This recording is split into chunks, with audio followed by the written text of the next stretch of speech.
Selamat datang Ustaz Budi. Ahlan sahlan Ustaz Ja'far. Masyaallah. Alhamdulillah masih di hikayat di dalam ayat. Dan kali ini saya ingin menagih janji Ustaz Budi tentang saya punya utang ya. Tentang kisah khuluqnya Rasul sallallahu alaihi wasallam. Izin saya membacakan ayatnya lagi. Wa inna laka la ajran ghayra mamnunin wa innaka la ala khuluqin azim. Luar biasa itu ya. Ya, Masya Allah, barakallah. Itu kenapa beliau itu adalah uswatun hasanah buat kita. Dan keteladanan beliau itu di puncak keteladanan. Dan puncak keteladanan itu ada pada akhlak beliau SAW. Akhlak beliau, akhlak Nabi SAW itu bahwa akhlaknya sangat mulia. Itu disepakati oleh semua sahabat beliau. Baik itu keluarga, istri, anak-anak, kemudian kerabat, teman, murid, dan semuanya. Bayangkan ada orang yang semua orang sepakat bahwa dia orang akhlaknya mulia, dia orang baik. Kalau di kita ini kan kadang kita dibilang baik, kadang dibilang nggak baik. Masa sih? Gitu iya. Kadang kita bicara itu, sebagian orang bilang itu baik, dia orang baik. Tapi sebagian lain mengatakan, enggak, orangnya. Ya, masyarakat kita. Ya. Tapi ini ada manusia. Ada manusia yang disepakati kebaikan dan akhlaknya mulianya. Itu Rasulullah Muhammad SAW. Dan ini disaksikan betul. Bahkan ketika saya ingin mulai dari kalimat seorang anak muda. Ini Masya Allah. Anak muda yang menempel betul ke Nabi SAW. Nempel ke Nabi. Jadi anak muda ini hari-harinya membersamai Nabi SAW. Dari umur 10 tahun membersamai Nabi. Diserahkan oleh ibunya sampai beliau wafat. Rasulullah SAW wafat umur 20 tahun. Umurnya anak muda ini 20 tahun. Sahabat Anas bin Malik radhiyallahu anhu. Sahabat Anas bin Malik radhiyallahu anhu. Itu beliau mengatakan khadamtu Nabi SAW asyra sinin. Saya itu melayani Nabi itu 10 tahun namanya. Jadi yang membawakan sendal, yang membawakan air minum Nabi, yang mengambilkan air wudhu Nabi SAW, itu Anas bin Malik. Yang disuruh-suruh Nabi ke pasar, itu Anas. Anas mengatakan 10 tahun saya bersamai beliau sampai Rasul wafat. Kata Anas, Nabi SAW tidak pernah berkata pada saya, sekalipun. Jadi nggak pernah tuh Nabi membentak, kata kasar, sekalipun tidak pernah. Kata Anas. Bahkan kata Anas, Nabi tidak pernah memarahi saya ketika saya tidak melakukan sesuatu, Nabi nggak pernah memarahi, kenapa kamu tidak lakukan ini? Atau sebaliknya, ketika saya melakukan sesuatu, Nabi tidak pernah marah dan mengatakan, kenapa kamu lakukan ini? Kata Anas sangat terkesan dengan akhlak Nabi SAW. Kemudian Anas sampai mengatakan Nabi itu orang yang akhlaknya paling baik. Satu.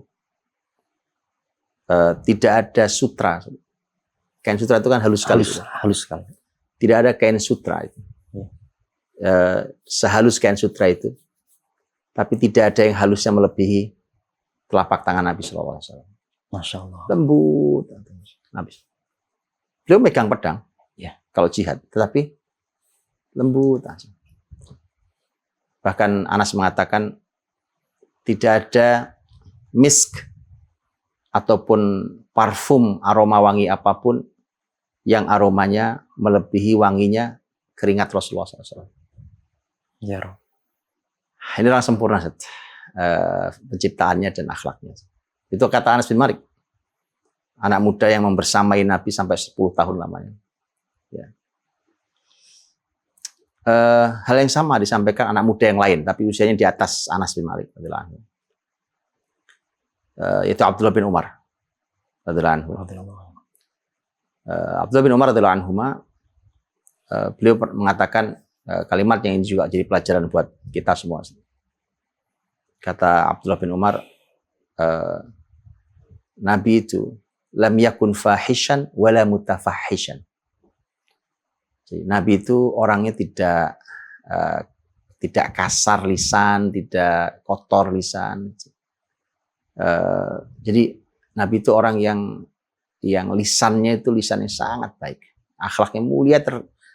Salah satu wujud akhlak mulia itu pada lisan. Nampaknya kita sering mulai kata lisan dari sejak kemarin. Episode 1 ya. Betul, gitu. Karena memang nampaknya karena sangat tercermin akhlak pada lisan. Apakah itu termasuk kenapa Rasul mengatakan bagian dari keselamatan itu amsik alaika lisanak? Betul, tepat sekali. Artinya lisanmu itu akan, kalau bahasa Indonesia apa? Mulutmu harimaumu. Mulutmu harimau. Kan? Mulutmu harimau. Itu akan menerkam dirimu. Jadi kalau mau selamat, kata Nabi, amsik alaika lisanak. Kata Nabi, tahan lisanmu. Ini kita ada di zaman yang menahan lisan sulitnya luar biasa. Masya Allah. Ya. Jadi Abdullah bin Umar radhiyallahu anhu itu sampai mengatakan Nabi itu lisannya nggak pernah kasar. Tidak pernah lisannya itu kotor, jorok, tidak ada. Itu Nabi tidak pernah punya lisan seperti itu. Nabi SAW, Ja'far, itu beliau punya akhlak mulia itu bukan hanya kepada para sahabat laki-laki atau kepada murid-murid yang belajar kepada beliau setiap saat. Bukan hanya pada mereka. Ada kisah Nabi SAW itu, Nabi punya akhlak pada semua. Laki-laki, perempuan, orang tua, anak kecil, bahkan bukan manusia. Maksudnya dengan hewan? Hewan, tumbuhan, itu. Masya Allah. Suatu saat Nabi SAW didatangi oleh seorang perempuan. Kalau dalam sebuah riwayat dikatakan fi aqliha syai'. Jadi perempuan itu bahasa nyamannya apa ya? Punya kurang akal. Jadi dalam keadaan apa ya namanya? Dia bukan perempuan yang sempurna akalnya lah, yang punya masalah, ya tidak sehat lah akalnya itu. Agak-agak lah gitu bahasanya. Fi aqliha syai'. Suatu saat datang ke Rasulullah SAW. Ya, pemimpin besar, seorang nabi, rasul, guru besar, biasa berhadapannya dengan orang-orang hebat, Abu Bakar, Umar, Utsman, Ali, Abdurrahman bin Auf, Zubair bin Awam. Ya. Tiba-tiba datang perempuan seperti itu, datang ke Nabi dan berkata, ya Rasulullah, saya ini punya hajat padamu. Saya ingin sesuatu darimu. Ingin bicara. Nabi subhanallah, Nabi dengan akhlaknya mengatakan, ibu cari salah satu pojokan jalan, dimanapun jalan. Nanti ibu ke situ, saya akan datang ke ibu. Gitu. Itu tempat lalu lalang orang, sebenarnya orang lewat situ. Kemudian perempuan itu duduk di sebuah minggir, sebuah gang lah gitu, sebuah jalan, tempat lalu lalang orang itu. Kemudian Nabi datangi, kemudian perempuan itu bicara, menyampaikan keinginannya sampai tuntas, didengar dengan baik oleh Nabi SAW. Ya. Itu sebegitu akhlak Nabi SAW tentang wa innaka la'ala khuluqin azim. Maka dari itu saja Ja'far, kalau masalah kesaksian akhlak Nabi, ya, kesaksian para sahabat terhadap akhlak Nabi itu banyaknya luar biasa. Ini cuma sebagian contoh. Tapi yang lebih ajaib ada saja. Bagaimana Ustaz? Kalau teman, murid, ya kan, apalagi saudara, kerabat, keluarga, kalau mereka bersaksi bahwa kita orang baik, tuh kadang-kadang kita masih agak tertuduh. Lah iyalah keluarganya orang dalam, ya kan, nah, gitu. Tapi bagaimana kalau yang bersaksi bahwa akhlak itu mulia adalah musuh beliau? Oh iya Ustaz. Apa mungkin yang disampaikan di dalam surat Al-An'am Ustaz? Yang mana saja? Qad na'lamu innahu la yahzunuka alladhi yaquluna fa innahum la yukadzibunaka walakinna adh-dhalimina bi ayatillahi yajhadun. Tepat. Ini surat Al-An'am ya. Al-An'am ya. Al-An'am. Allah berfirman, kami tahu kaum Muhammad sedih gara-gara ucapan mereka. Pembicaraan mereka itu membuat kamu sedih. Tapi kata Allah, pujian untuk menghibur Nabi, kata Allah, fa innahum la yukadzibunak. Sebenarnya mereka tidak mendustakan dirimu. Tapi orang-orang zalim itu, mereka mendustakan ayat Allah. Masya Allah. Lihat ya. Jadi orang-orang kafir itu tidak mau menerima Islam. Bukan karena mencacat pribadi Nabi SAW. Allahu Akbar. Kamu tetap mulia Muhammad. Akhlakmu tetap tinggi. Hanya mereka menolak ayat Allah. Ayat ini saja, Far. Ayat ini disebutkan ada sebab turunnya ayat. Sebab turunnya ayat itu Abu Jahal. Kita tahu Abu Jahal ya. Atau Fir'aun hadil ummah itu kata Nabi. Itu Fir'aunnya umat ini. Abu Jahal itu pernah ditanya, dan ini nanti ditanya berkali-kali di kesempatan berbeda-beda, membuktikan bahwa Abu Jahal itu bicaranya jujur. Ini musuh Islam tapi jujur tentang Nabi. Abu Jahal mengatakan bahwa Muhammad itu tidak pernah dusta. Ya, Muhammad tidak pernah bohong. Maka turun ayat ini. Fa innahum la yukadzibunak. Mereka tidak pernah mendustakan dirimu wahai Muhammad. Masya Allah. Sampai Abu Jahal, Fir'aunnya umat ini, itu memberi kesaksian bahwa Nabi Muhammad tidak pernah bohong. Abu Jahal itu punya ponakan, jadi anak ponakan ya, sepupu. Karena dia Ibnul Khalah, jadi sepupu. Namanya Miswar bin Makhramah. Al-Makhzumi juga, Zat. Al-Makhzumi. Nanti Miswar bin Makhramah nanti menjadi sahabat nanti. Tapi waktu itu dia nanya ke Abu Jahal, paman, tanya, paman, sebenarnya bagaimana pendapat tentang Muhammad itu? Abu Jahal mengatakan, saya itu tidak mendustakan Muhammad. Muhammad itu selalu jujur. Masya Allah. Itu kalimat. Muhammad itu selalu jujur. Jadi itu berulang kali. Di kecamuknya perang Badar. Di perang Badar. Betul-betul mau perang. Abu Jahal kan hadir situ kan. Hari kematian dia kan. Betul. Ditanya oleh teman-temannya di Quraisy, namanya Akhnas bin Syuraik. Akhnas ditanya oleh Akhnas. Abu Jahal. Akhnas tahu bahwa ini nampaknya rahasia, jadi dia bilang, Abu Jahal, manggilnya Abul Hakam, ya Abul Hakam. Nah, Abu Jahal maksudnya, namanya Abul Hakam. Abul Hakam. Di sini nggak ada orang lain kecuali kita berdua. Coba jujur bicara. Muhammad itu orangnya bagaimana? Itu dari perang Badar. Kata Abu Jahal mengatakan Muhammad tidak pernah dusta. Masya Allah. Akhlak Nabi itu, bahwa Nabi tidak berbohong, Nabi tidak pernah dusta, itu disaksikan oleh musuh-musuh Islam. Masya Allah. Itu orang jujur.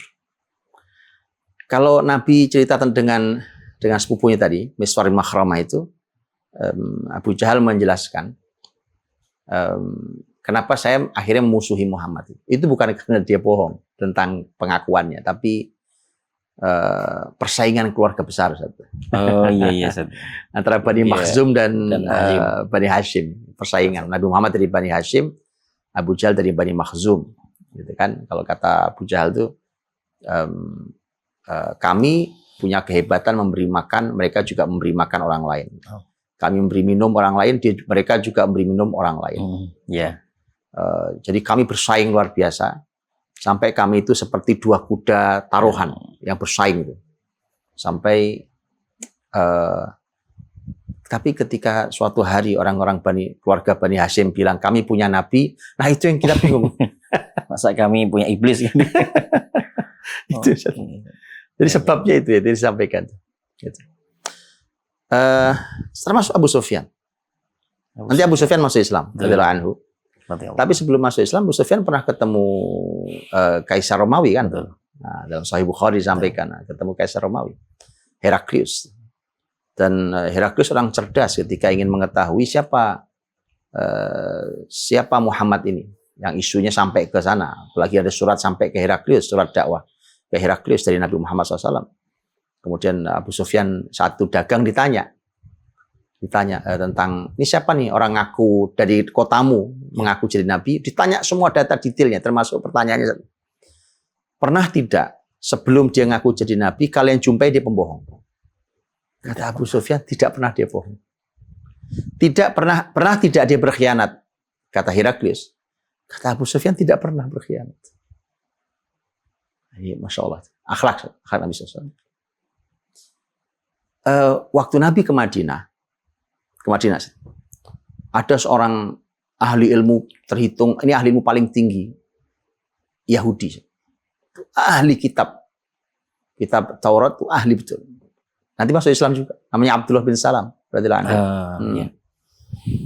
Abdullah bin Salam, Abdullah bin Salam radhiyallahu anhu Yahudi dan tokoh besar di Yahudi, pemimpin besar sekaligus ahli agama Yahudi.